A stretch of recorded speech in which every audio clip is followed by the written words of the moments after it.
Ashama harka fuuni nagaa rabbii bakkuma jirtanitti isiniif haa ta'u isiniin jenna. Qophii har'a qabannee dhufne mudannoodha.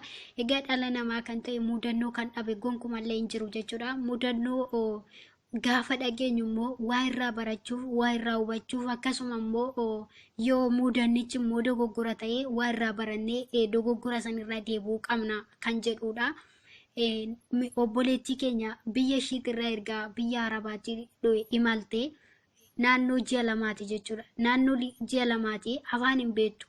Madaama ishii yoo dhutii kana qulleessitee caammaa guurteetti kennite. Isheen immoo fudhadhu naan jetti seetetu ruumii ishii naqatte jechuudha. Ruumii ishii erga naqattee booda caammicha qulqulleessitee taa'eessa gooteettee gaafa isheen deebitee gaafattu waan jettu wallaalte. Afaan hin beektu waan ta'eef waan jettu wallaalte.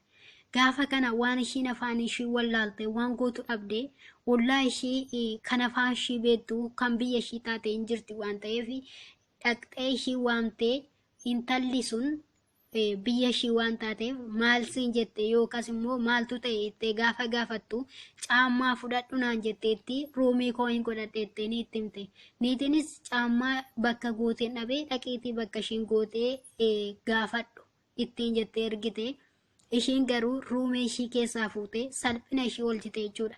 Eessa goote naan istoorii keessa goote jetteen istoorii jechuun bakka wantoota itti fayyadamne kan ol kaawwan jechuudha.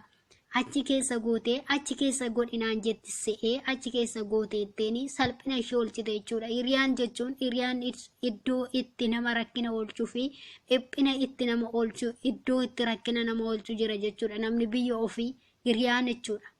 Kanaaf rakkina keessaa ishii baastee intalli sun akkasitti salphina ishii oolchite jechuudha. Adaraa obboleewwan keessan gorsaa obboleewwan keenya gorsuu qabna.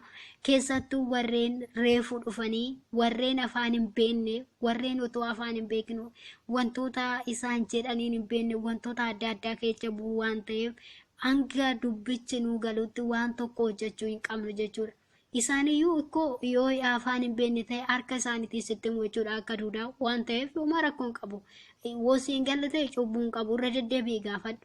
Tarii yoo ta'u intala sana ruumii ishii bananii laalanii hiraatanii hattuudha jedhuun maqaa ishii balleechuu jechuudha.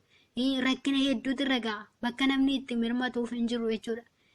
Kanaafuu obboleewwan keenya rakkina hin taane keessa akka hin galleef akka wal gorsinu.